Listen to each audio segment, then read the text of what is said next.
күйөө үчүн жасанат. Өмүрлүк жолдош үчүн жасанат, көчө үчүн эмес. Азыр тескери болуп калды да. Көчө үчүн мен бир эле суроо да.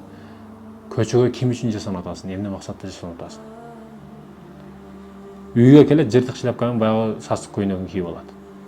Күйөөсүнүн көңүлү жок. Мындай шаарга түшүп келсең, хуник кызды өзү жок да, бүт бардыгы сулуу. Хуник кыз таппайсың. Азыр неге?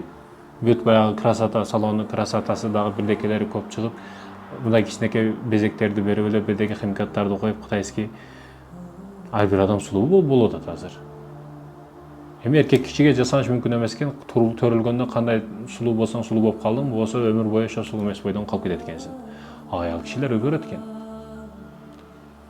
Аял кишинин ар бир учурда өзгөрөт. Турмушка чыгып аткан учурда, турмушка чыккандан кийин дагы боюнда болот. Ал психология бүт бардыгы өзгөрөт. Себеби кошумча жан кирди жанына. Ар бир учурда өзгөрүп турат.